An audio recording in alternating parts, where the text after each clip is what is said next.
오늘 여러분과 함께 나누실 하나님의 말씀은 호세아서 10장 11절로 12절 말씀입니다. 우리 같이 본문 찾으셔서 합독하도록 하겠습니다. 에브라임은 마치 길들인 암소 같아서 곡식 받기를 좋아하나 내가 그 아름다운 목에 멍에를 메우고 그의 위에 사람을 태우리니 유다가 밭을 갈고 야곱이 흙덩이를 깨트리리라. 너희가 자기를 위하여 의를 심고 긍휼을 거두라. 지금이 곧 여호와를 찾을 때니 너희 묵은 땅을 기경하라. 마침내 여호와께서 임하사 의를 비처럼 너희에게 내리시리라. 아멘. 잠시 기도하겠습니다. 하나님 아버지, 이제 하나님 은혜 속에서 한 해를 마무리하며 하나님 앞에 예배의 단으로 나아갑니다. 새해를 바라보며 기도하는 무리들에게 이 말씀이 복이 되게 하여 주시옵소서. 말씀 속에 임재하시는 성령님의 놀라운 기름 부으심이 마음문을 열고 입을 벌려 주님을 찾는 자들에게 하나님의 놀라우신 사랑과 능력의 말씀으로 기름 부어지게 하여 주옵소서. 온전히 말씀 가운데 예배 가운데 인도하시고 주장하시며 우리 하나님 홀로 영광받아 주시옵소서. 예수님의 이름으로 기도하옵나이다. 아멘. 오늘 읽은 본문 말씀을 가지고 묵은 땅을 기경하라 라는 말씀으로 말씀을 증거하겠는데요, 오늘 말씀 이후로 계속해서 한 두세 번에 걸쳐서 동일한 말씀을 주실 것입니다. 사실은 제가 어제 잠을 한숨도 못 잤어요. 올 마지막 설교에 뭘 설교해야 되겠다 하고 오래전부터 준비한 설교가 있었어요. 그런데 그 설교를 하려고 어제 딱 꺼내가지고 계속 기도하는데 전혀 은혜도 감동도 안 주시는 거예요. 그래서 저녁에 기도할 때 하나님께서 다른 마음을 열어주셨습니다. 그리고 은혜를 부어주시는데요, 사실은 제가 준비한 메시지는 여러분들을 그냥 막 축복해주고 여러분들께 새해 막 소망을 열어주신 그런 메시지였어요. 그런데 하나님은 그 메시지를 여러분께 드리기를 원치 않으셨습니다. 그리고 오늘 메시지를 사랑하는 자들에게 전해주시기를 원하셨습니다. 오늘 메시지는 여러분들에게 굉장히 중요한 말씀이 될 것입니다. 그래서 매년 마지막 메시지에는 항상 제가 사역으로 부르심을 받고 맡겨주신 하나님의 명령이 있었습니다. 부탁이 있었어요. 꼭 너는 내 나팔이 되어줄 것인데 세상에 나가서 이것을 전하라. 내가 올 때가 가까웠으니 내 백성들아 여호와를 맞이할 대로를 준비하라. 그 길은 너희 마음의 밭을 다시 갈아엎고 너희의 삶을 다시 정결케 기경할 것이며 너희 속에 하나님 여호와께서 너희의 사모하신 주님께서 오실 수 있도록 대로를 놓아라 하는 메시지입니다. 그리고 하나님이 그 약속에 우리의 구주 예수 그리스도를 보내시려고 그 옛날부터 작정하셨어도요, 우리에게 그분이 오셔서 구원 가운데로 인도할 자들이 너무도 드물기 때문에, 회개하는 자들이 너무도 부족하기 때문에 지금 오실 수 없는 그런 상황이므로 우리 주님이 눈물 흘리시는 모습을 저에게 보이시면서 당부하셨습니다. 구름 속에 주님께서 나타나셔서 우리 교회가 처음으로 저를 하나님의 종으로 쓰기 시작할 때 보여주시면서 주신 말씀이 있었습니다. 우리 다 같이 그 말씀을 이 시간에 다시 리마인드 할 수 있기를 주님의 이름으로 축복합니다. 이사야서 55장 6절로 7절 말씀을 주님께서 눈물 흘리시면서 이 세대와 하나님의 사랑하는 자들에게 아직도 빛에 속하여서 하나님의 약속의 말씀과 사랑하는 예수 그리스도 다시 오심을 사모하며 기다리는 자들에게 주시는 약속의 말씀입니다. 다 같이 우리 합독합니다. 너희는 여호와를 만날 만한 때에 찾으라. 가까이 계실 때에 그를 부르라. 악인은 그 길을, 불의한 자는 그 생각을 버리고 여호와께로 돌아오라. 그리하면 그가 긍휼히 여기시리라. 우리 하나님께로 나아오라. 그가 널리 용서하시리라. 아멘. 이와 같은 말씀인데요, 올해 특별히 송구영신과 새해를 보내는 이 시점에서 하나님이 이 메시지로 3번에 걸쳐서 강력하게 하나님께 속한 자들에게 돌아오라고 회개 메시지를 전하게 하실 것입니다. 하나님 무슨 말씀이십니까? 이미 돌아와서 하나님께 예배하는 자리에 앉아 있잖아요. 우리는 그렇게 말씀을 드릴 수 있으나 하나님은 아니라 네 몸뚱이만 와서 앉아 있는 것이 아니라 네 마음과 네 중심이 돌아오기를 원한다는 것입니다. 네 중심이 나를 찾고 간절히 나를 부르기를 원한다는 것입니다. 오늘 3번에 걸쳐서 전할 메시지의 핵심입니다. 많은 사람들이 내가 하나님을 섬긴다, 나는 예배한다, 교회에 다닌다 하면서 살고 있습니다. 지금 증거될 메시지는요, 하나님을 안 믿는 자들에게 주는 말씀이 아닙니다. 하나님을 믿는 자들의, 믿는다 하는 자들에게 주시는 말씀이에요. 하나님을 믿는다 하는 자들에게 지금 말씀하시는 때입니다. 그들을 씻으시고 그들을 다시 알곡으로 채우셔서 거두시기 위한 때입니다. 지금 하나님의 시간표를 정확히 아셔야 됩니다. 지금은 이방인들에게 은혜를 부어주는 은혜의 때를 지나서요, 지금은 믿는 자들에게 알곡으로 익어지기를 기다리시는 그런 마지막 때에 부어주시는 하나님의 은혜의 때라는 것입니다. 은혜의 문이 닫히고 이제 하나님의 추수의 때가 임박해져 가고 있는 하나님의 때를 살고 있는 성도들에게 주시는 말씀입니다. 직접적으로 오늘 성경 본문의 말씀은 멸망을 눈앞에 앞둔, 심판을 눈앞에 앞둔 이스라엘 에브라임에게 주셨던 말씀이었지만, 오늘 그 말씀은 하나님의 자녀로 택함을 받아놓고도 내 신분도 모르고 내가 돌아가야 될 곳도 모르고 내가 무엇을 위해서 살아야 될 줄도 다 잊어버리고 잠들어서 살고 있는 하나님의 백성들에게 주시는 마지막 돌아오라는 회개의 촉구의 메시지가 될 것입니다. 마음이 겸손한 자들과 배고프고 목마른 자들만이 그 성령의 탄식하는 소리가 들려서 그 말씀에 순종할 수 있는 은혜가 임할 것입니다. 그런 자들을 지금 찾고 계십니다.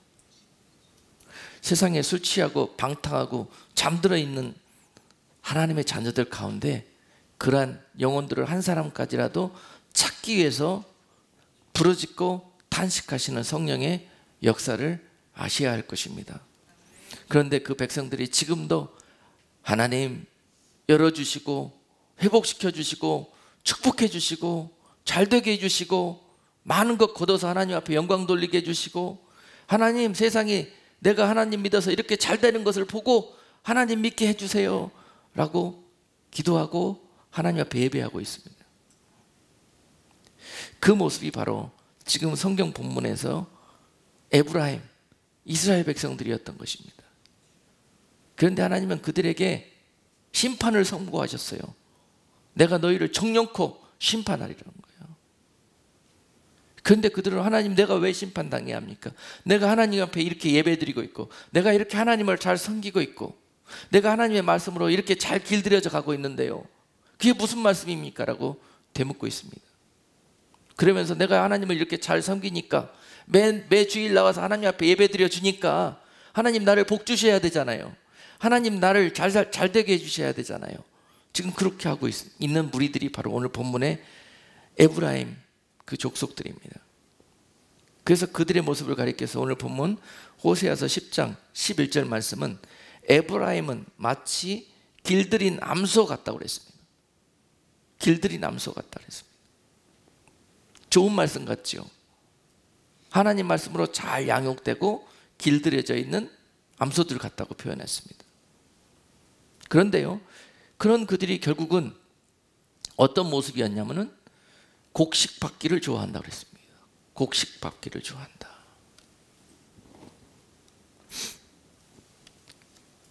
곡식 받기를 좋아한다는 뜻은요, 소가 추수할 때 곡식을 이렇게 밟으면서 껍질을 까고 알곡으로 추수하는 그런 도구로 쓰임받습니다. 이것은 추수의 기쁨을 의미합니다. 자기들에게 주어주시는 하나님의 어떤 농사에 대한 결실, 이것을 거두는 기쁨을 의미하고 있습니다. 여기에 취해 있다는 거예요.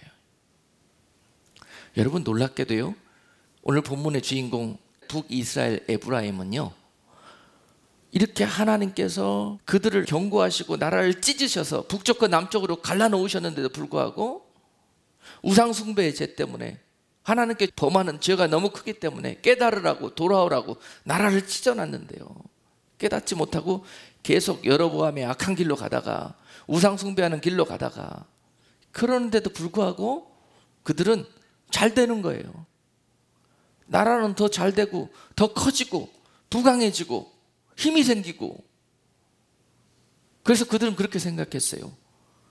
아, 하나님이 우리를 이렇게 섬기니까 우리에게 축복해 주시는구나. 그렇게 오해했어요. 그리고 자신들은 아무 문제가 없다고 생각했어요.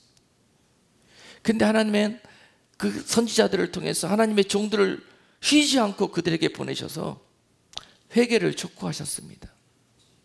은혜를 주시면서 그들은 어린아이라 육적이고 육적인 백성들이라 하나님이 그들을 세상적인 복을 주실 수밖에 없었습니다. 어린아이에게는 사탕밖에 줄 수가 없는 것이죠. 어떻게 매질을 하겠습니까? 그러면서 내가 너희를 사랑한다, 나에게 돌아와라, 돌아와라. 여러분 잘 아시는 그 능력의 많은 종들, 엘리야, 엘리사, 여러분 수도 없는 하나님의 종들을 그 땅에 보내셔서 축복하시고, 내가 너희를 사랑하니 이제 우상 숭배를 멈추고 나를 사랑하는 백성으로 돌아와라 촉구하셨습니다. 근데 그들은 그 은혜와 사랑을 받고 그렇게 생각했다는 거예요. 하나님이 우리를 진짜 사랑해서 이렇게 복 주시는구나, 잘 되는구나, 주변 나라들이 우리를 보면서 벌벌 떠는구나. 이것에 취해 있었다는 거예요. 이것에 속고 있었다는 것입니다. 자, 이 비유를 보면서 우리 예수 믿는 크리스천들이, 성도들이 다시 한번 생각해 봐야 됩니다. 많은 부분에 지금 속고 있는 부분이 많습니다. 내가 교회 다녔더니 이렇게 뭐가 잘 되더라. 이것이 지금 우리가 믿는 기독교 아니겠습니까? 그것을 위해서 믿는 사람들이 대부분 아니겠습니까? 영생의 소망을 위해서 그와 같은 농도로 하나님 앞에 갈급한 심령 되어서 나오는 자들이 얼마나 있겠습니까? 세상의 복을 위해서 다 나와서 십자가 앞에서 빌려 나오는 거 아니겠습니까? 지금 많은 믿는 그리스도인들이 믿는다 하면서 하는 예배의 행위나 또는 믿는 모든 일들이 바로 종교적 예식과 기복적인 의식에 불과하다는 사실입니다.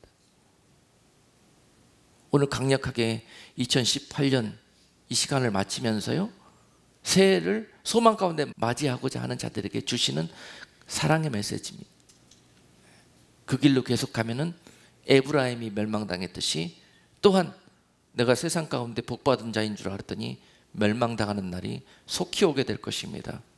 2019년은 뜬 눈으로 그것을 목도하는 해가 될 것입니다. 그러나 그 일들을 당하는 자들에게는 축복입니다. 하나님의 사랑입니다. 그리 그 길로 가는데도 불구하고 그렇게 하나님께서 책망의 회초리를 들지 않는다면 그는 버리운 자입니다. 그는 영원히 영벌의 멸망에 처할 그런 자들이에요.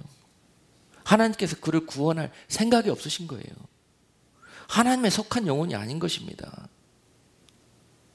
엄청난 일들입니다. 그러나 이 모든 일들 앞에 이러한 하나님의 뜻을 밝히 알아서 이러한 그들의 곧은 목과 굳은 생각들을 다시 갈아엎는 이 복된 이 새해가 된다면은, 새해를 맞이하는 이때 우리가 그런 갈아엎는 회개를 할 수 있는 은혜가 임하게 된다면 이처럼 소망 있는 성도는 없을 것입니다.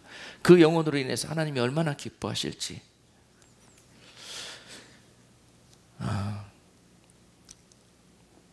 오늘 그 에브라임이 하나님을 섬긴다 하면서도 계속 곡식받기만은 좋아했대요. 하나님 주시옵소서, 주시옵소서, 더 많이 주시옵소서, 더 풍성하게 이 땅에 그냥 남은 인생 평생 고생 없이 그냥 남부럽지 않게 살 수 있도록 채워주세요 하고 계속 곡식 밟는 일에만 전념했다는 것입니다. 그것만 구했다는 거예요. 하나님 앞에 갈급하고 하나님을 중심으로 사모해서 나와서 예배할 생각은 안 하고 그렇게 살았다는 것입니다. 그런데 하나님께서는 그들의 그 교만과 현실의 기복을 구하는 신앙을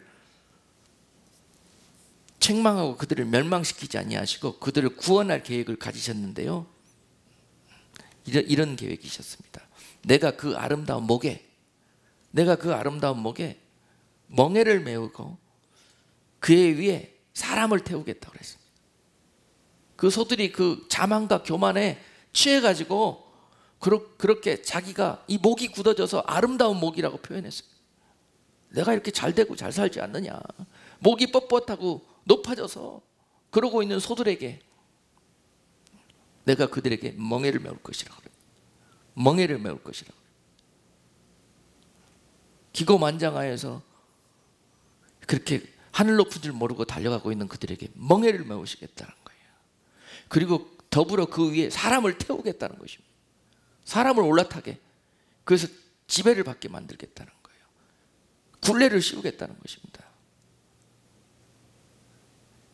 그렇게 하시는 이유가 내가 너희를 사랑하기 때문에 그렇다는 거예요. 그 길로 못 가고 내가 너희를 방향을 바로 잡기 위해서 멍에를 메우고 사람을, 짐을 싣겠다는 것입니다. 너희 위에. 그리고 유다가 밭을 갈게 될 것이고 야곱이 흙덩어리를 깨뜨리게 될 것이다라는 거예요. 유다나 야곱은 하나님의 택한 백성들입니다. 하나님께 구원의 은혜 가운데 초청받은 성도들입니다. 하늘 줄 모르지 못하고 세상의 복만 쫓아서 달려가던 그들에게 멍에를 씌우고 짐을 지우게 하셔서요, 이제 그들로 인해서 뭘 하겠다고요? 곡식만 받기를 좋아하는 그들에게 이제 땅을 가는 일을 시키겠다는 거예요. 땅을 가는 일을. 그들에게 밭을 갈게 할 것이고 흙덩어리를 깨뜨리는 일로 일하게 할 것이라는 것입니다. 무엇하려고요? 새로 하나님께서 그 굳어진 마음을, 그 밭을 갈아엎으셔서 거기에 새로운 농사를 지으시려고, 새해에는 그 밭에 새로운 농사를 지으시려고, 허망한 농사 말고, 없어질 농사 말고 영원한 것들을 거둘 수 있는 그런 농사를 계획하시고, 내가 이제는 너희를 멍에를 씌울 거라는 거예요. 내가 너희를 잡아 묶겠다는 거예요, 이제는. 그런데 이것이 하나님의 축복이고 은혜라는 것입니다. 우리가 세상적으로 뭐가 더 되고 싶고 뭐가 더 잘 되고 싶고 뭐가 더 많은 것들을 얻으려고 세상적인 것들을 위해서 그렇게 하나님 앞에는 종교적이고 형식적인 단만 쌓으면서 우리의 마음은 어디 가서 무엇을 하느라고 그렇게 분주합니까? 곡식단을 얻고 밟는 일에만 그렇게 마음이 쓸려서 나아가는 그 백성들을 그나마 그렇게 인도하시는 것이 마지막 베푸시는 추수의 때 하나님의 사랑이라는 것입니다. 그런데요, 이 야곱과 유다가 밭을 갈고 흙덩어리를 깨는 일은요, 어떻게 해서 시킨다? 멍에를 메우고 사람들을 그 등 위에 태운다는 것이요, 결국은 아수르와 바벨론을 사용하시겠다는 뜻입니다. 에브라임에게 아수르를 통해서 그 굳어진 밭을 갈 것이며, 유다에게 바벨론이라는 그런 몽둥이를 사용하셔서 그 밭을 갈 계획을 하나님이 정하셨다는 것입니다. 그 이유가 하나님이 그 백성을 사랑하기 때문에 회개시켜서 구원하시기 위해서 그러시겠다는 말씀인 거예요. 그러므로 오늘 하나님께서 사랑하는 자들에게 이제 너희가 곡식 밟는 일에만 기뻐하고 좋아하지 말고 너희의 묵어진 밭을 그 땅을 기경하라 라고 명령하시는 것입니다. 그것은 우리가 스스로 우리의 밭을 기경하지 못하는 거로 우리가 무릎 꿇고 통회하며 자복하며 기경할 수 있도록 하나님이 그렇게 여러분 삶을 찌시는 것, 바로 그것이 은혜라는 것입니다. 어떤 이들은 건강으로 찌실 것이요, 어떤 이들은 사업이 망하는 걸로 찌실 것이요, 어떤 이들은 그 길이 소망이고 그들이 내가 가야 될 축복과 행복의 길이라고 생각하면서 하나님과 상관없이 그 길로 나간 자들에게 그 길로 가다가 엎드려지게 할 것이요, 하나님께서 각종의 우리가 계획하고 굳어진 우리들의 마음과 굳은 우리의 목을 가지고 바라보며 나아갔던 길에서 그곳에서 낭패를 당하게 하시긴 그런 한 해가 될 것이라는 것입니다. 그러면서 빈털터리로 만드시는 것, 그러면서 이제는 육신이 꼼짝 못해서 다른 데 못 보고 하나님만 바라보게 만드시는 것, 이제는 소망이 다 사라져버려서 하나님 그 믿고 배우고 길들여진 그 말씀으로 돌아와서 영생의 소망 되시는 그 하나님께 부르짖고 구하게 되는 것, 이것을 기대하시면서 새해 하나님께서 사랑하는 자들에게 이와 같은 은혜를 베푸실 것입니다. 너희는 여호와를 만날 만한 때에 찾으라. 가까이 계실 때에 그를 부르라. 악인은 그 길을, 불의한 자는 그 생각을 버리고 여호와께로 돌아오라. 그리하면 그가 긍휼히 여기시리라. 우리 하나님께로 돌아오라. 그가 널리 용서하시리라. 아멘. 매년 이 메시지를 증거할 때마다 세상은 참 회개의 촉구의 메시지를 듣기 싫어하더라고요. 축복만 듣기를 원하고 좋은 소리만 듣기를 원하고, 회개하라는 사랑의 메시지는 마음이 열리질 않더라고요. 그래서 늘 예레미야처럼 눈물을 흘릴 수밖에 없었고, 그래서 늘 그들의 그 강팍해진 마음으로 오히려 사랑의 겉면의 메시지를 전할 때 핀잔과 손가락질과 또 책망의 그런 속에서 하여튼 눈물을 흘릴 수밖에 없는 시기였는데요. 그러나 듣든지 아니 듣든지 간에 지금은 외쳐야 될 때고, 그 길로 몇 명이 순종하며 따라올든지 간에 지금은 인도자가 옳은 길로 인도해야 될 때라는 것을 우리가 아멘으로 그렇게 오늘 메시지를 들어주시기를 바랍니다. 아멘. 이제 시대가 조금만 더 지나가면은요, 여러분 이렇게 축복받으러 나온 여러분들에게 회개하라고 그러면은요, 아마 이 강단으로 올라와서 전하는 목사님 이렇게 멱살 잡을 날이 얼마 안 남았습니다. 그렇게 저런 소리 하는 사람 끌어내야 된다고 그렇게 핍박당할 시대가 얼마 남지 않았습니다. 그때가 성경에서도 누누이 많이 있었습니다. 그러나 그때는 하나님의 그 백성들을 향한 사랑이 부어졌던 때였습니다. 예수님도 그 길을 걸으셨는데요. 회개하는 자들에게 하나님은 은혜의 비를 폭포수처럼 부어주시리라, 그런 약속을 주시면서 오늘 12절 한번 다 같이 읽겠습니다. 너희가 자기를 위하여 의리를 심고 긍휼을 거두라. 지금이 곧 여호와를 찾을 때니 너희 묵은 땅을 기경하라. 마침내 여호와께서 임하사 의를 비처럼 너희에게 내리시리라. 무슨 은혜를 받으시기를 원하십니까? 하나님이 옳다 인정함을 받는 그러한 하나님의 놀라운 은혜의 비를 구하고 받으셔야 되는 거 아니겠습니까? 우리의 겉모습 단장하고 우리의 외형적인 그런 모습 눈속임에서 치장한다 그래서요, 그것을 기뻐하시는 하나님이 절대 아니십니다. 그곳에 은혜의 의의 비를 뿌려주시는 하나님이 아니십니다. 마음을 갈아엎고 다시 하나님 앞에 돌아오는 자들에게 그 비가 부어질 것입니다. 그 은혜가 임하게 될 것입니다. 회개하는 자들에게 이 은혜를 부어주시는 그때 바로 그때가 새해 2019년 하나님 앞에 돌아오는 자들에게 있을 은혜의 역사입니다. 아멘. 그러기 위해서 많은 일들이 벌어지게 될 것이다. 개인적으로나 또 국가적으로나 전 세계적으로 하나님께서 거두실 영혼들이 많기 때문에 그와 같이 하나님의 열심으로 일하시는 해가 될 텐데, 그렇게 술 취하고 잠들어 있는 하나님의 사람들에게는 마치 세상이 흔들거리고 세상이 마치 정말 내 삶 속에서 재앙처럼 느껴지는 그런 시간들을 맞이하는 해가 될 것이라는 것입니다.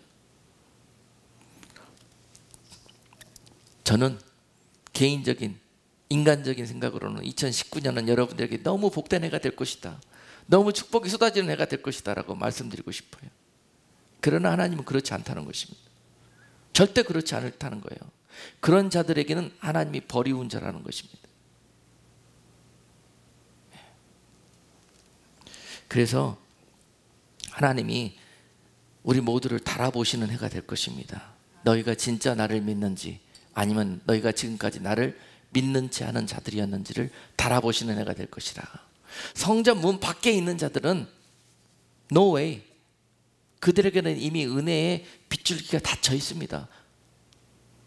그러나 지금은 성전 안에 있는 자들을 구원하시는 때입니다.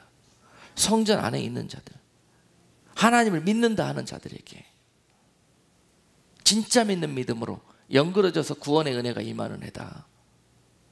떼약볕이 내릴 것입니다. 떼약볕이 비칠 것이에요. 그 가운데서 연그러지게 하실 것입니다. 계시록 11장 지금 하나님의 때를 이렇게 예언하고 있습니다. 1절과 2절 말씀은요, 또 내가 지팡이 같은 갈대를 주며 말하기를 일어나서 하나님의 성전과 제단과 그 안에서 경배하는 자들을 청량하되 성전 밖 마당은 청량하지 말고 그냥 두라. 이것을 이방인에게 주었은즉 저희가 거룩한 성을 42달 동안 질밟으리라. 지금은 성전 안에 거하면서 하나님을 경배하는 자들에게 그 믿음이 어떠한지를 청량하는 그 때를 보내게 될 것입니다. 성전 안에 거하는 자들에게. 그래서 그 성전 안에 거하면서 하나님을 경배한다고 하는 자들에게서 무엇을 청량하게 될 것인가? 산자와 죽은 자를 가리실 것입니다. 너는 살아있는 믿음인가 죽어있는 믿음인가를 보시는 그런 일들이 있을 것입니다. 디모데후서 4장 1절로 2절 말씀은요, 하나님 앞과 산자와 죽은 자를 심판하실 그리스도 예수 앞에서 그의 나타나실 것과 그의 나라를 두고 엄히 명하노니 너는 말씀을 전파하라. 때를 얻든지 못 얻든지 항상 힘쓰라. 범사의 오래 참음과 가르침으로 경책하며 경계하며 권하라. 이와 같이 말씀하셨습니다. 그러한 때이니 너희가 하나님의 심판자가 이 땅에 오셔서 이제 산자와 죽은 자를 가르칠 그 일이 예배하는 현장에 와서 참으로 예배하는 자들과 껍질만 몸뚱아리만 앉아서 예배하는 자들을 구별하여 나누실 때가 눈앞에 가까웠으니, 여러분 우리가 주님 오실 것을 사모하고 있지 않습니까? 그러면 그 주님께서 오셔서 무엇을 하십니까? 그 심판으로 오시는 주님은요, 산자와 죽은 자를 가리켜서 산자들을 축복하시고 죽은 자들을 책망하셔서 멸망시키는 그러한 엄청난 일을 행하시러 오시는 그분이 바로 우리가 기다리는 예수 그리스도십니다. 오늘 분명히 산자와 죽은 자를 심판하실 그리스도 예수 앞에서 너희가 이와 같이 이 사실을 엄중하게 기억하고 전파하고 힘쓰고 경책하여 경계하며 가르치라고 그랬습니다. 권하라고 그랬습니다. 산자의 믿음이 되라고요. 산자의 믿음이 되라고요. 예배하는 자리에 앉아가지고 오히려 그 자리에까지 나와서 책망받는 자가 되어서는 되겠습니까? 그런데 잘못된 가르침은요, 예배하는 자리만 나와서 앉아있으면 다 구원받고 천국 간대요. 절대 그렇지 않습니다, 여러분. 여기에 속아서는 안 됩니다. 하나님은 산자만을 골라내십니다. 산자의 믿음을 소유한 자들만. 산자의 하나님이라고 그러십니다. 그래서 마가복음 12장 27절 말씀은요, 하나님은 죽은 자의 하나님이 아니요 산자의 하나님이시라 너희가 크게 오해하였도다. 이와 같이 말씀하셔요. 너희가 크게 오해하였다는 거예요. 대충 설렁설렁 믿어도 다 내가 구원하여 주시겠다는 하나님이 절대 아닙니다. 그렇게 믿는 자들을 죽은 자라고 말씀하셔요. 사람들한테 잘 믿는다고 인정받아 뭐 하실 겁니까?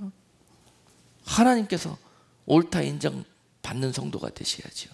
산자의 믿음을 소유한 자들이 그런 옳다 인정을 받는 성도가 되실 것입니다. 많은 사람들이 오해하였습니다. 그렇게 오해하면서 잠들어 있고 술 취해 있는 자들에게 오늘 메시지는 그들에게 축복의 메시지가 될 것입니다.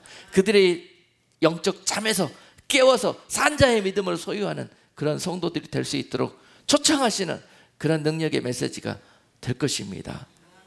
그러면 그 산자의 믿음이란 어떤 믿음입니까? 그 산자의 믿음이란 어떤 믿음을 예비하는 것입니까? 야고보서 2장 26절 말씀은 영혼 없는 몸이 죽은 것 같이 행함이 없는 믿음은 죽은 것이니라. 아까 말씀하시는 거예요. 사람이 몸에서 영혼이 떠나가면 그 몸뚱아리는 죽은 것입니다. 그렇듯이 우리들의 믿음의 삶에 있어서도 그곳에서 행함이 없는 믿음은 죽은 믿음이라는 거예요. 몸뚱아리고 형식만 있는 믿음이라는 거예요. 엄청난 말씀입니다. 그래서 이 말씀을 우리가 듣지 못하게 하려고 계속 원수 마귀들은 이 말씀, 야고보서 말씀을요, 이거는 성경에서 빠져야 된다고 그렇게 옛날부터 주장했던 것입니다. 여기 이 산자의 믿음이 핵심이 있습니다. 알고 깨닫고 한 것들로 인해서 우리가 믿음으로 살아가는 모습이 있어야 된다는 거예요. 아는 믿음으로 그치면은 그 산자의 믿음이 아니라는 거예요. 잠들어 있는 자의 모습이에요. 알고만 있는 사람은 잠들어 있는 것입니다. 그 알고 있는 것을 행하게 되었을 때 그가 바로 살아있는 믿음이 된 것이에요. 왜냐? 살아있기 때문에 행동할 수 있습니다. 죽은 자들은요, 알기만 하지 그 안 것으로 행동할 수 있는 힘이 없어요. 죽었기 때문에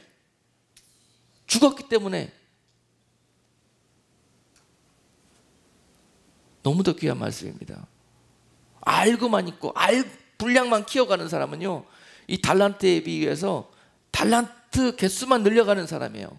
그 달란트 받은 개수가 늘어남에 따라서 거기에 합당한 열매를 맺을 수 있는, 계산할 때 받은 달란트에 합당한 달란트를 드릴 수 있는 그러한 자들이 착하고 충성된 종이라고, 산자의 믿음이라고 그렇게 옳다 인정하심을 받게 될 것이에요. 여러분, 우리가 교회 다닌 지 얼마나 됐습니까? 여러분, 우리가 교회 안에서 자라는 직분이 무엇입니까? 또 우리가 그리고 많은 하나님의 말씀으로 은혜를 받았으면 또 얼마나 받았고, 또 우리가 아는 것으로 따지면은 정말 이제 박사학위 받을 정도 되신 분들도 많이 있습니다. 그러나 그 분량만큼 우리가 얼마나 많은 것들을 우리의 삶 속에서 믿음의 열매로 맺고 있느냐는 거예요. 세상에 나가서 세상 사람들이 저 사람 교회 다닌 사람이었어? 이렇게 말할 정도의 믿음밖에 안 됩니까? 저 장로님 세상에 나와서 사업하는데 예수 믿는 사람 맞아? 할 정도로 하나님의 말씀과 무관하게 세상에서는 그렇게 살아갑니다. 이러한 우리들의 모습이 새해에는 바뀌기를 원하는, 갈아엎어지기를 원한다는 거예요. 여러분, 생명이 있습니다. 여기에 영생의 소망이 있습니다. 세상은 이 소리를 듣지 않으려고 합니다. 어떻게 하면 내가 세상에서 출세하고 잘 먹고 잘 사는 일에 그런 방법과 기교를 가르쳐 주기만을 원해요. 지금 많은 성도들이 그런 하나님의 은혜를 구합니다. 하나님의 말씀은 그것을 가르쳐 주는 것이 아닙니다. 영생의 길로, 생명의 길로 인도하는 길을 가르쳐 주는 것이 하나님의 말씀입니다. 여러분, 행함이 없는 믿음은 죽은 믿음입니다. 그날에 그들이 너는 죽은 자라, 심판하러 오시는 예수 그리스도 앞에서 너는 그토록 평생 예수 믿었고 모태신앙이었지만 너는 죽은 자의 믿음이라. 그리고 그날에 책망받게 될 것입니다. 그날에 그 소리를 듣게 되는 자들이 그때 슬피 울며 이를 갈 것이라고 주님은 경고하고 있습니다. 너희가 오해하였도다. 그리하여도 내가 너희를 구원할 줄 알았느냐. 그러나 너희는 그 사실을 그때 깨달으면 길이 없다는 것입니다. 그래서 원통하고 분해서 슬피 울고 이를 갈게 될 거라는 거예요. 내가 미리 알았더라면 그때 그 목사님 하는 소리를 마음에 듣고 내가 내 모든 삶을 갈아엎어서 완전히 턴어웨이해서 주님께로 전심을 다해서 돌아섰다면 내가 지금 이 책망을 받지 않았을 텐데, 이 영벌의 길로 내가 멸망당하지 않았을 텐데, 그것을 그때 깨닫고 그때 후회한들, 땅을 친들, 그때는 돌아설 수 있는 길이 없다는 것입니다. 오늘 이 말씀을 우리가 아멘하고 받을 수 있는 자가 복받은 자예요. 오늘 그 말씀에 아멘으로 순종하는 자들이 하나님의 놀라운 약속 가운데 새해를 맞이하게 될 것입니다. 산자의 믿음으로 하나님 앞에 그렇게 옳다 인정함을 받으시는 여러분 되시기를 주님의 이름으로 다시 한번 축복합니다. 그리고 이것이 바로 이 행함이 있느냐 없느냐, 내가 말씀대로 살아가는 삶에서의 변화된 모습과 회개된 모습이 있느냐 없느냐가 이거에 따라 가지고요, 너희가 바로 성경에서 누누이 말씀하시는 알곡이냐 가라지냐, 너희가 양이냐 염소냐, 너희가 주님의 좌편에 설 자냐 우편에 설 자냐. 중간지대는 없습니다. 회색지대는 없습니다. 많은 사람들이 회색지대에 서 있다가요, 반짝할 때는 여기로 쫙, 그리고 조금 아니다 싶으면 여기에 두 마음을 품고 양쪽에 다리를 딱 걸쳐놓고요, 그렇게 살고 있습니다. 세상적으로 참 지혜 있는 것처럼 보여도 세상에 미련한 성도입니다. 왜 거기까지 와가지고 다리를 양쪽에 걸치고 있습니까? 사람 똑똑 세상 똑똑으로 산다고 그러는데요, 다른 사람들을 다 그렇게 사는 사람들을 바보처럼 그렇게 알고 그렇게 스스로 지혜 있다면서 살아가는데요, 세상에 영적으로 그렇게 미련한 사람이 없습니다. 그들이 바로 미련한 다섯 처녀들이고요. 그럼에도 불구하고 기름을 준비하고 예비하여서 산자의 믿음을 지켜내려고 끝까지 기다렸던 자들이 지혜로운 다섯 처녀들입니다. 그래서 오늘 곡식 받기만 좋아하고 그것만 구해듣던 그런 사람들에게 하나님께서 다시 한번 그 마음에서 돌이켜서 이제 너희의 마음을 갈아엎는 그러한 새해가 되기를 원한다. 좋은 마음의 밭은 준비할 생각도 없으면서 거기에서 밭은 완전히 황무지고 믿음 하나 없는, 양분 하나 없는, 기름 하나 없는 그러한 밭인데도 불구하고 여기서 좋은 것만 열매 맺기를 소망한다는 거예요.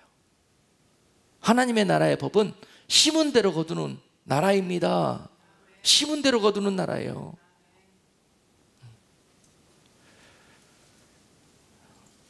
그런 자가 악하다는 거예요. 악하다. 심지도 않고 거두러 놓은 자, 흩어지도 않고 모으러 놓은 자가 악하다 그래요. 악하다. 한 달란트 받은 자가 그런 생각을 가지고 있었지 않습니까? 악하고 게으른 종이라고 책망받은 이유가 그런 생각이었어요. 좋은 밭으로 기경해야 거기서 좋은 씨가 떨어져서 좋은 열매를 거두게 되는데 30배로 60배로 100배로 거두게 되는데요, 이것이 하나님이 세워놓으신 하나님의 약속인데요, 밭은 준비도 안 하고 심지도 하고 모으려고 거두려고 하고 이런 마음을 가진 자들이 그날에 욕심 많은 교만한 죽은 자의 믿음을, 내가 너희에게 그렇게 기회를 주고 은혜를 주고 깨닫게 해줬지만은 너희가 그런 열매를 맺었도다. 너희에게 극상품 포도나무를 심었는데 어찌 그 안에서 들포도를 맺었는고, 책망받고 심판받게 되는 이유가 될 것입니다. 저 밖에 있는 자들이 심판받는 것은 말할 것도 없고요. 왜 성전 안에까지 들어와서 그와 같은 낭패를 겪게 될 것인가? 바로 그들의 모습이 오늘 본문 속에서 기복주의에 찌들여진 에브라임의 모습이었다는 것입니다. 그들에게 오늘 다시 한번 그 모습들을 내가 아니라고 그렇게 우기니까요. 내가 아니라고 깨닫지도 못하고 그는 그들에게 그들의 모습을 보게 하십니다. 호세아서 7장 8절로 10절 말씀은요, 에브라임이 열방에 혼잡더니 저는 곧 뒤집지 않는 전병이로다. 저는 이방인에게 그 힘이 삼키었으나 알지 못하고 백발이 얼룩얼룩할지라도 깨닫지 못하는도다. 이스라엘의 교만은 그 얼굴에 증거가 되나니 저희가 이 모든 일을 당하여도 그 하나님 여호와께로 돌아오지 아니하며 구하지 아니하도다. 그러한 에브라임의 모습은요, 마치 뒤집지 않은 전병과 같다고 비유하시면서 너희가 이제는 뒤집어야 될 텐데, 이제는 돌아서야 될 텐데 계속 거기만 태우고 있으니까 다 탄다는 거예요. 다 탄다. 빨리 뒤집어라. 그래도 괜찮다고 마치 삶아진 물속에 버려진 개구리처럼 말이죠. 자신이 삶아지는지도 모르고 따뜻하고 살만하다고 여기가 좋사오니 그러면서 거기 안주하려고 하고 있으면 탄다는 거예요. 다 죽는다는 것입니다. 뒤집으라는 거예요. 뒤집지 않는 너희들이 바로 교만하다는 것입니다. 너희들의 교만, 이스라엘의 교만, 그 얼굴에 증거가 된다고 그러셨습니다. 이 모든 일을 깨우치게 하시기 위해서 이 모든 일을 당할지라도 너희 하나님 여호와께로 돌아오지 아니하며 구하지도 않는 너희들은 도대체 어찌 된 사람들인고? 도대체 백발이 얼룩얼룩할지라도 깨닫지도 못하는 너희들은 어찌 된 사람들인고? 교회에 그렇게 오랜 시간 동안 다니고 백발이 하얗다해질 때까지 인생을 살면서도 그 하나님의 뜻을 깨닫지도 못하는 너희들을 내가 어찌 인도하고 구원해낼꼬? 이렇게 둔감증과 문둥병과 자아도취와 술취함에 빠진 백성들, 그들을 가리켜서 교만하다고 말씀하셨고요, 그 교만으로 인해서 그들이 결국은 매를 맞게 될 것이라고 말씀하십니다. 호세아서 10장 1절로 3절 말씀, 그 이스라엘, 에브라임의 모습을 다시 포도나무로 비유하셨는데요, 이스라엘은 열매 맺는 무성한 포도나무라. 그 열매가 많을수록 제단을 많게 하며 그 땅이 아름다울수록 주상을 아름답게 하도다. 저희가 두 마음을 품었으니 이제 죄를 받을 것이라. 하나님이 그 제단을 쳐서 깨치시며 그 주상을 헐으시리라. 저희가 이제 이르기를 우리가 여호와를 두려워 아니하므로 우리에게 왕이 없거니와 왕이 우리를 위하여 무엇을 하리요 하리로다. 지금 그 이스라엘이요, 받은 축복으로 하나님의 중심으로 예배하는 일에는 전혀 관심도 없고 하나님께 받을 세상적인 축복만 바라보면서 마치 우상처럼 하나님을 섬기는 모습이 제단만 아름답게 키워가려고 하고요, 그 제단을 바치고 있는 주상들과 기둥들만 아름답게 장식하는 일에 몰두해 있다는 거예요. 그 성전 안에 계시는 하나님은 관심도 없고, 아니 하나님이 그들을 핸들링 하시려고 하시면은 아예 하나님 불편합니다, 거북합니다, 하나님 우리에게 마음 불편하게 하지 마시고 나가주세요, 이러고 있다는 거예요. 왕을 몰아내고 있어요. 여러분, 이 구절 읽으면서 우리 현대 기독교의 모습 한번 생각해 보시자고요. 에브라임처럼 세상적인 복만 구하면서 그 단만 화려하게 해놓으면은 거기에서부터 복이 쏟아질 줄 알고 그렇게 주상만 쌓고 주상만 아름답게 하고 제단만 많게 크게 세우면 그들이 원하는 것이 그것을 받을 줄 알고 그렇게 섬기는 그들에게 오늘 이 말씀을 주시는 거예요. 하나님을 그들이 잘 섬긴다고 하면서 이러한 짓을 했습니다. 그런데 그들에게 하나님은 너희가 두 마음을 품었다 그랬어요. 두 마음을 품었다는 거예요. 그것이 바로 죄라고 그랬습니다. 그것이 바로 죄. 하나님 성전 많이 짓고 성전 크게 짓고 성전을 아름답게 단장하는 것이 뭐가 죄가 됩니까? 하나님 없는 성전은 그냥 우상단지에 불과하다는 거예요. 그들의 문제가 하나님은 나가시라고 그러고 그것을 마치 우상단지처럼 모여서 거기에 빌기 때문에 그것이 우상이라는 거예요. 성전이지만 우상이라는 거예요. 이렇게 우상화된 성전을 하나님이 보지도 아니하며 받지도 아니하며 허물어 버리십니다. 중요한 얘기입니다. 교회들이 똑바로 들어야 될 말씀인데요. 지금 현대 기독교 교회 안에, 성전 안에 많은 교회들이 이미 십자가를 내리고 예수 그리스도를 교회 안에서 좀 나가달라고 예수 그리스도 없는 성전을 섬기고 있고 십자가 없는 말씀을 듣고 있습니다. 그런 시대입니다. 에브라임의 때와 별 다를 바가 없다는 생각을 해봅니다. 많은 분들이 지금 교회 안에 예수 그리스도가 없다고 그러십니다. 그렇게 보고 있습니다. 예수 그리스도 그 한 분 모시면은 초간이건 삼간이건 바로 그것이 하늘나라가 되는 것입니다. 할렐루야. 큰 성전 졌다고 그래서 아름다운 성전 졌다고 그래서 많은 사람들을 모았다 그래서 그곳에 하나님이 함께 하시고 하나님이 옳다 인정하는 것이 절대 아닙니다. 그것이 우리들의 기준과 잣대가 되어서는 아니 됩니다. 그러는 순간 예수 그리스도는 없어지고 성전만 보입니다. 사람들만 보입니다. 교회 이름만 보입니다. 여러분, 교회 이름도 높이면은 우상이 됩니다. 나는 어떤 교회 다니는데 나는 예수 믿는 성도라는 말이 나와야 돼요. 아시겠습니까? 성전이 크고 화려하고 은혜가 넘칠수록 바로 그 성전이 우상단지가 될 가능성이 많습니다. 이것을 경계하고 조심해야 돼요. 거기에 영광을 주면 안 됩니다.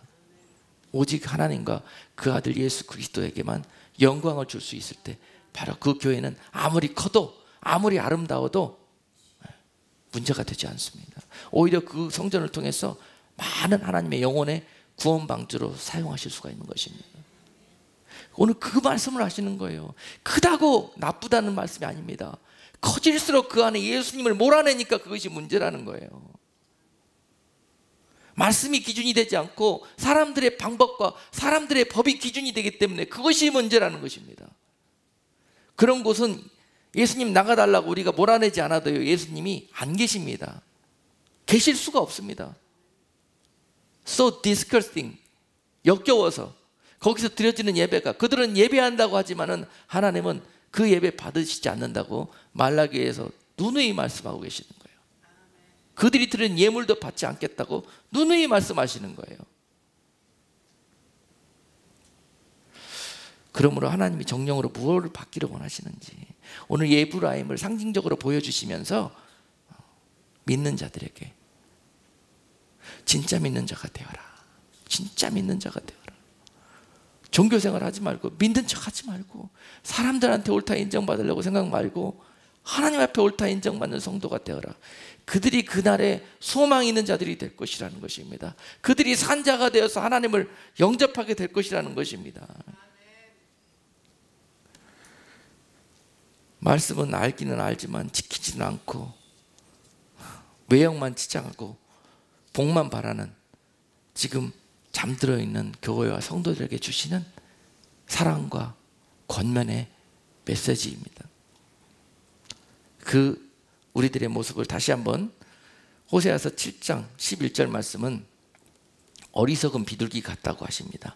에브라임은 어리석은 비둘기 같이 지혜가 없어서 애굽을 향하여 부르짖으며 아수르로 가는도다. 저희가 갈 때에 내가 나의 그물을 그 위에 쳐서 공중의 새처럼 떨어뜨리고 전에 그 공회에 들려준 대로 저희를 징계하리라. 아멘. 그렇게 성전의 마당만 받고 종교생활하고 있는 그 에브라임에게 너희는 어리석은 비둘기 같다고 그랬습니다. 지혜가 있는 것 같기는 같은데 지혜가 정녕 없다고 그러십니다. 잘 믿는 것 같은데 아내를 들여다보니까 믿음이라고는 하나도 없습니다.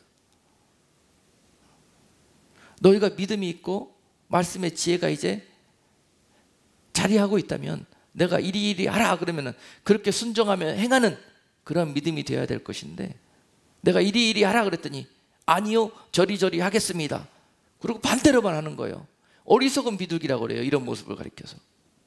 비둘기의 특성은, 양의 특성은 목자의 음성을 듣는 거거든요. 순종하거든요.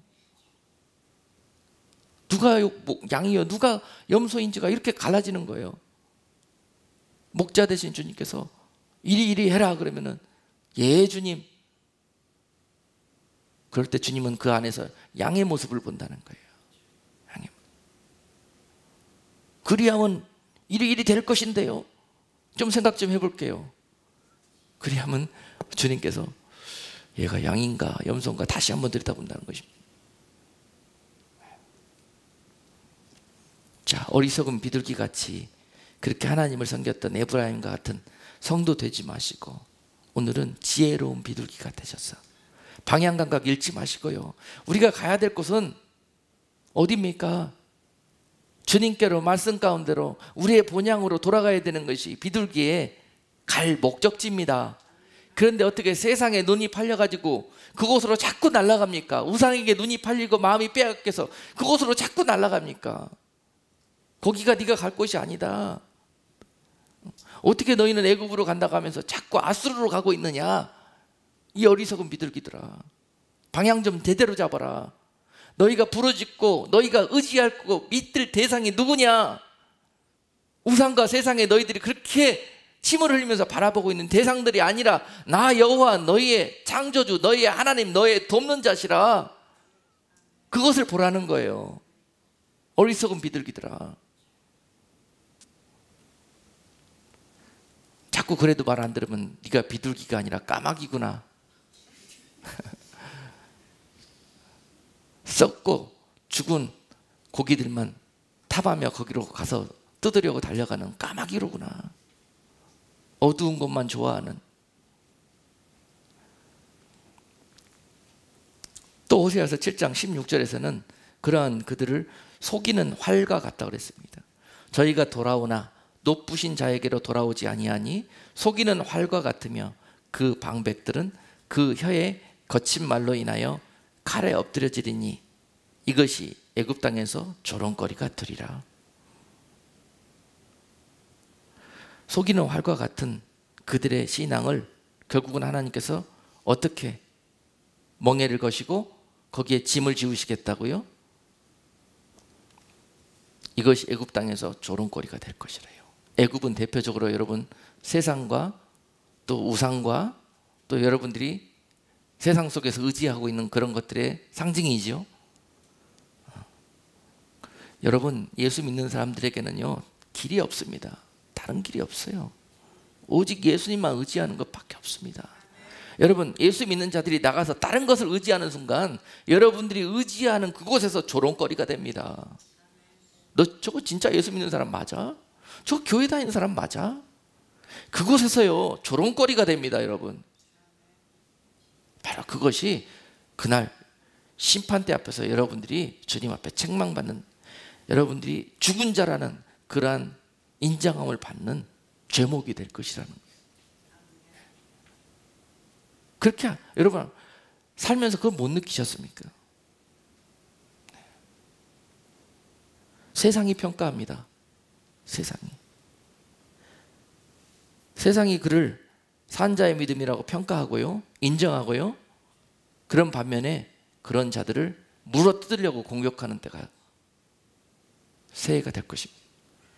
그런 자들을 끌어내리려고, 믿음으로 살지 못하게 하려고, 그들과 함께하는 예수 그리스도의 사랑 가운데서 끊어내려고 우는 사자처럼 역사하는 그런 해가 될 것이란 말입니다.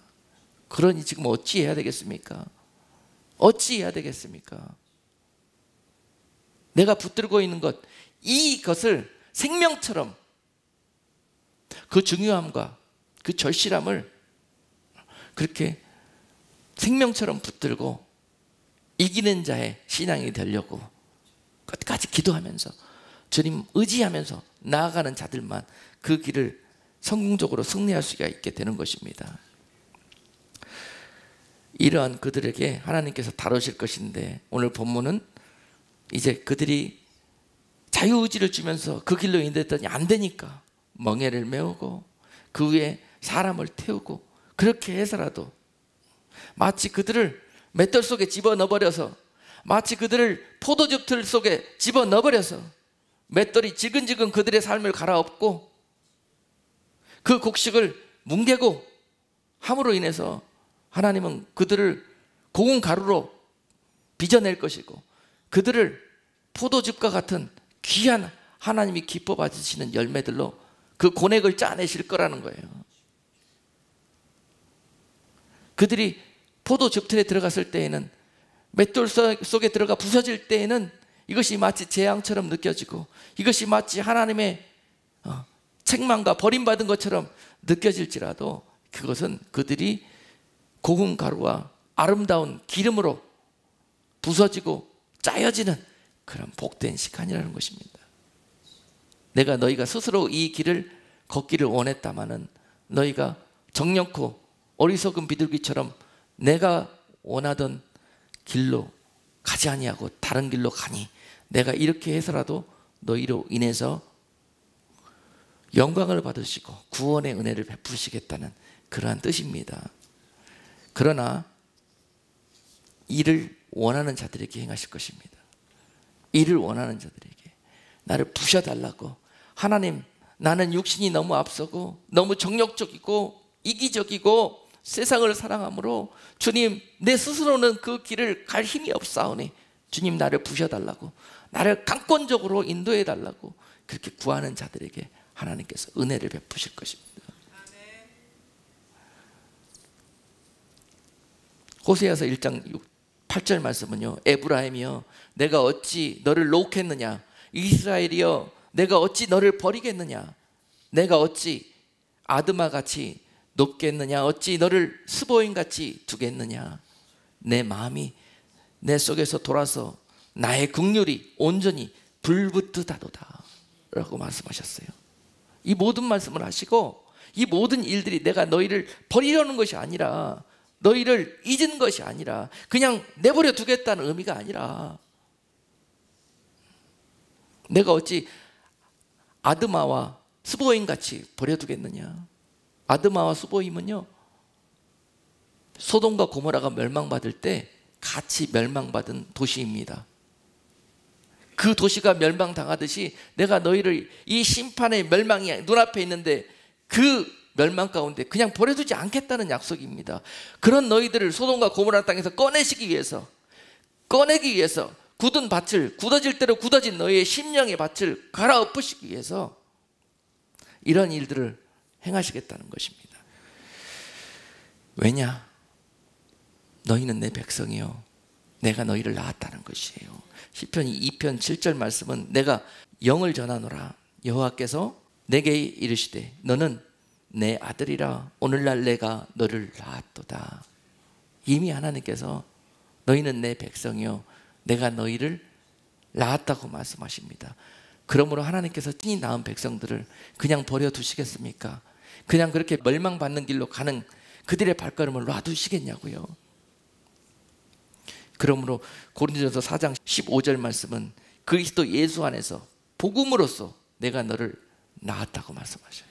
그러한 너희들을 살리시기 위해서 예수 그리스도 안에서 복음으로 너희를 붙들었고, 내가 내 아들을 십자가에서 죽임으로 너희에게 복된 소식을 주어서 너희가 그 소식을 듣고 이 생명의 길로 나아올 수 있도록 붙들었고, 그와 같이 하셨다는 것입니다.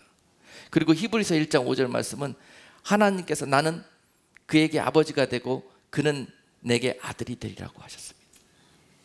내 아들을 죽이고 너희를 내 아들을 삼아서 나는 너희의 아버지가 되고 너희는 내 아들이 되라는 그런 놀라운 축복과 약속을 주시면서, 할렐루야, 내가 너희와 영생토록 자녀의 권세를 주시면서 함께 할 것이라는 그러한 소망을 주십니다.